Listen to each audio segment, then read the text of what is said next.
Hey everyone, this is Rabbit's blog, and welcome to my newest addition to this channel, my book corner, or called the book corner. And the book corner is basically me talking about books most of the time.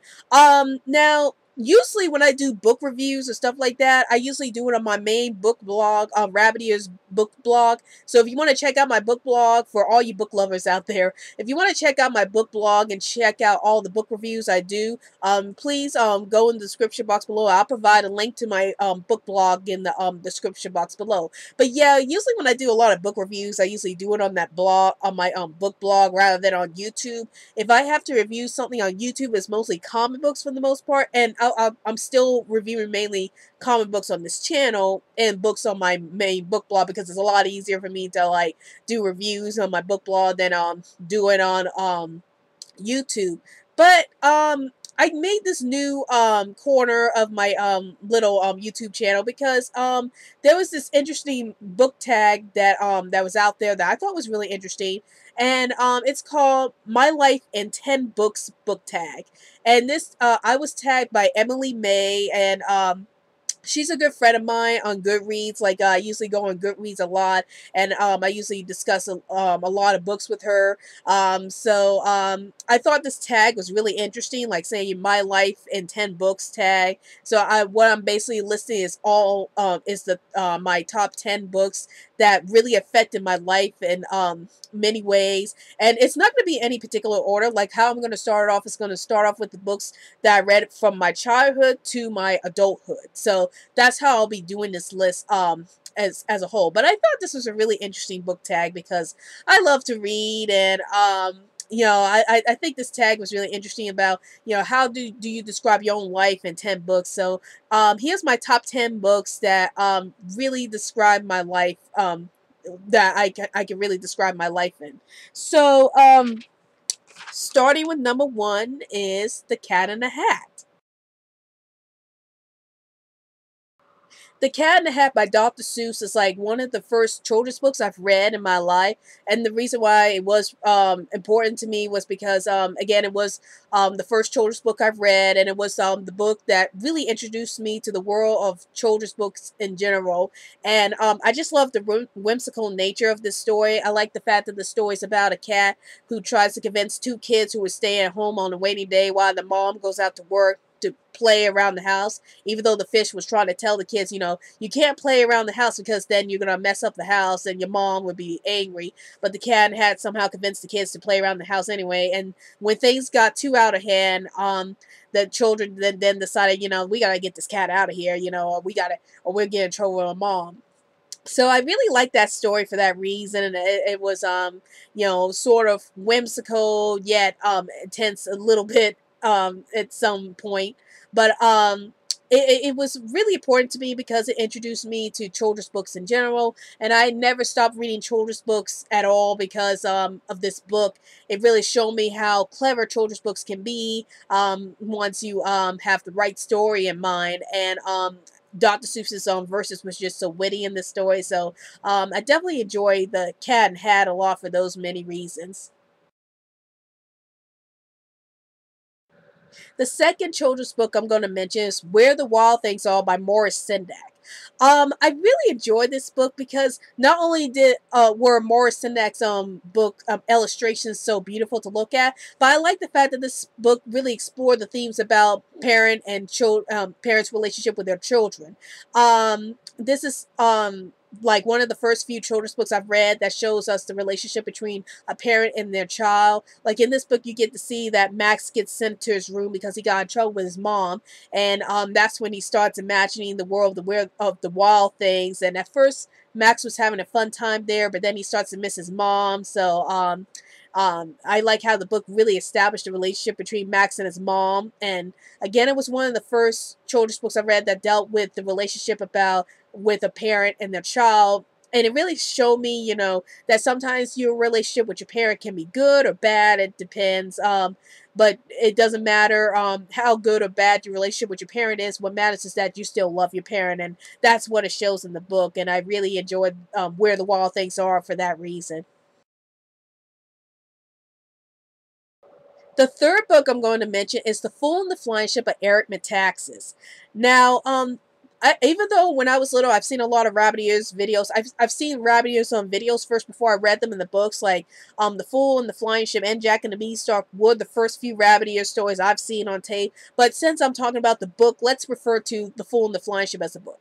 So the reason why The Fool and the Flying Ship was important to me, and you notice that my thumbnail for this channel has the picture of the fool on it. So it shows that I really love this book a lot. The reason why this book was so important to me because it really showed me like about folk tales around the world. Like it was my first introduction to folk tales in general. Because at the time when I was little, I only knew about fairy tales like Snow White and the Seven Dwarfs and Sleeping Beauty and Cinderella and all those. But I never really had the chance at the time to notice other stories from around the world. Like The Fool and the Flying Ship was one of those the first stories I read from Russia, and it helped me get into other stories from other countries like Africa, Australia, China, Japan, and all those. And I really enjoyed that story for that reason, for introducing me to the world of folk tales and stories from other countries in general. The fourth book I'm going to mention was a book I've read way back in elementary school, and that was Charlotte's Web by E.B. White. This story was very important to me because it taught me about the power of friendship, and especially between Charlotte the spider and Wilbur the pig. And I like how Charlotte was willing to defend Wilbur to the very end, and like also try to save his life because Wilbur was about to be eaten. So the only way Charlotte could save on Wilbur's life was to make signs in her spider web saying like that's some pig or that's a fantastic pig, you know. And I really liked how Charlotte was so dedicated to trying to save Wilbur's life, and I also like how Wilbur really was like curious about Charlotte's life as a spider. So I like the relationship between the two of them, and this was the book that really showed me the true power of friendship and what it's all about. And I really have to thank the book for showing me what the power of friendship is all about. The fifth book I'm going to mention is actually a series, and it's called the Harry Potter series by J.K. Rowling. I read this book way back in middle school, and this book was so important to me because it was one of the first few popular books I've read. I mean, I've read a lot of popular children's books like Charlotte's Web when I was little, but I have never read like a young adult book like Harry Potter that showed a little more mature content. Like it showed me more content about death, that of death of a parent, death of families and friends. You know, it was the first book that showed me like yeah, at the time it was one of the first few books that showed me, you know, the consequences of a death of a family member, of the death of a friend. And there was a lot of deaths in the Harry Potter series that really affected me to this very day. And I think this book for really showing me the true tragedy of a death of a parent and a death of a friend in general. So I really enjoyed the Harry Potter series for that reason. I also enjoyed the Harry Potter series because it showcased magic in a very interesting way. And you know, I rarely read books about magic at the time, well, except for fairy tales in general. But before that, you know, I didn't read a lot of stories that had contained a lot of magical elements in a young adult setting, and Harry Potter was like one of the first few young adult books I've read that had portrayed magic in a sort of realistic setting in a sense, but also in a whimsical manner too. The sixth book I'm going to talk about is Carrie by Stephen King. Now, even though I've seen the movie Carrie way before I read the book, the book really affected me in so many ways. Like I read Carrie by Stephen King way back in high school, and it affected me a lot because it showed me like the horrors of bullying, bull being you know, bullies in general. It like showed the horrors of that, and it showed us that the main character, Carrie White, was being bullied like mercilessly, and then there was that famous scene where she got pig's blood poured all over her, and that was like one of the scenes that really stood out to me because it's like when I was in high school, I was thinking to myself, now how could anybody be that cruel enough to pour pig's blood on somebody else? You know, even if that person didn't really do a thing to them. But it really showed me the horrors of bullying in general, and It's just one of those books that really stood out to me, and not because of Carrie's psychotic rampage at the end of the book, but really because of how bullying itself can be terrible for anybody. It could cause people to go crazy, or it could cause traumatic stress for a lot of people. So Carrie was like one of those books that really showcased how horrible bullying can really be. The seventh book I'm going to mention is actually two books in one line. These are both graphic novels I read, and the first one I'm going to talk about is Astonishing X-Men by Josh Whedon. Actually, it's Astonishing X-Men Gifted, but Astonishing X-Men by Josh Whedon. This was the first series I've read about the X-Men. Like, to be honest, the only way I knew about the X-Men at the time was through the cartoon series in the 90s. But after that, I saw a motion comic about Astonishing X-Men a few years back, and I was so interested in the motion comic that I was like, oh, well, I like to check out the comic book sometime. So, actually, Astonishing X-Men by Joss Whedon was the first time I actually picked up an X-Men comic, and I'm so glad I picked up that comic because ever since then, I've been a huge X-Men fan, and I've been reading whatever X-Men comics I could get my hands on, so I have to really thank Astonishing X-Men for really introducing me to the world of the X-Men through the comics. And then the other comic book that's in number 7 is Batman the Killing Joke by Alan Moore. Even though the first Batman comic book I actually read was Batman Year One by Frank Miller, it was Batman the Killing Joke that had the most impact on me as a Batman fan because it related the story of the Joker, one of my all-time favorite Batman villains, and I like the fact that it explored the Joker's backstory a lot more deeply, and it made me look at the Joker in a new light. So I have to really pay respects for Batman the Killing Joke for showing me the true backstory of the Joker and how it affected his character for me. The eighth book on this list is Nobody's Darling by Teresa Menderes. Now, at the time, I didn't read a lot of young adult books other than the Harry Potter series. So, Nobody's Darling was like probably the first romance book I ever read. Like at the time I just read mostly young adult books like Harry Potter or books that deal with fantasy and horror. So I never really picked up a romance novel until Nobody's Darling. And ever since I read Nobody's Darling by Teresa Menderes, I was like really hooked onto romance novels. Like I can never get enough of romance novels these days. Like I try to pick some many romance novels, and my favorite type of romance novels has to be historical romance novels. Like I like reading a lot of historical romance novels by Lisa Kleypas. I think she does a fantastic job of writing romance in general. But yeah, if it wasn't for Nobody's Darling, I would have never got into romance novels in general, and I have to thank that book for doing just that.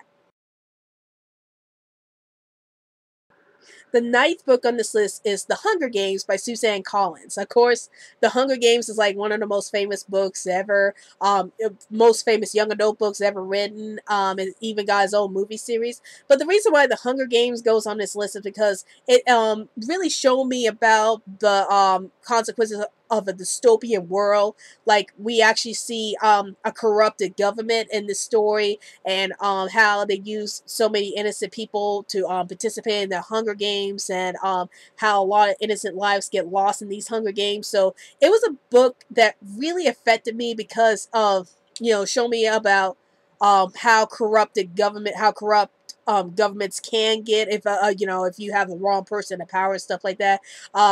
It just showed me like the horrors of what innocent people have to go through when they're um being ruled by people who don't really care about their lives or something like that. So it was one of those stories that really hit me a lot about how innocent lives get played, especially in the Hunger Games, and you see how each character has to go through these Hunger Games and participate in these games that could kill them. So it's like the Hunger Games really affected me in that kind of way.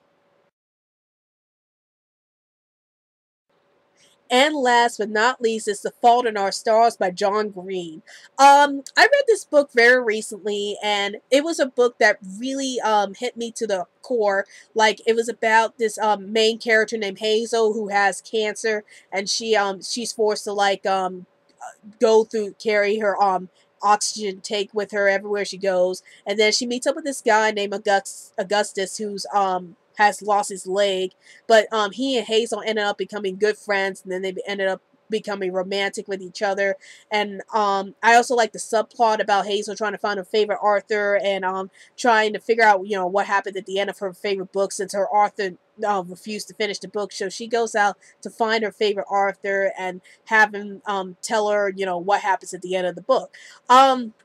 This book really hit me because this was the first book I've read that dealt with has a main character who has cancer, and we get to see the world through her eyes about her being a cancer victim, and how she's taking life. I like how these characters are still optimistic despite their situations. The same thing with Augustus. You know, even though he lost his leg, he's still optimistic, and that's what I always liked about The Fault in Our Stars. It's like, show me like it doesn't matter if you're sick or whatever happens to you, as long as you're optimistic about the world, you know, nothing can go wrong. I mean, I will admit the ending of Fall in Our Stars was pretty sad, but it was a story that gave me a lot of hope in my life. It really made me just accept my life and just be happy with what I have.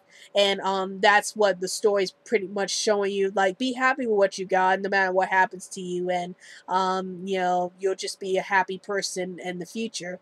Well, that's my list of my life in 10 books. I hope you enjoy this book tag. And will I tag anybody? Well, let's see. Who do I tag in this video? I tag anybody. So I tag everybody who's interested in this book tag. If you're interested in this book tag, then please feel free to participate. It's a fun tag. I really enjoyed doing this video. I can't believe I never thought about doing this tag before, but it's fun. I like to thank Emily May for showing me this video, her own video. So I'll also provide a link to her video about the my life in 10 books book tag, and I'll give you like it will pretty much show you what this tag is all about. But yeah, this video I'll pretty much show you too. But I really enjoy this tag, and anybody who wants to participate in this tag, feel free to participate in this tag. It's great, especially if you're a book lover, or you know, comic book lover, or whatever. If there's books that you felt like changed your life in many ways, then please feel free to do this book tag. Well, I hope you enjoyed this video, and be sure to follow me on Twitter so I can keep you updated on any new videos I post up, and also like my Facebook page, Rabbit's Blog's Best Comments. Well, I hope you enjoyed this video. This is Rabbit's Blog, and I'll see you later.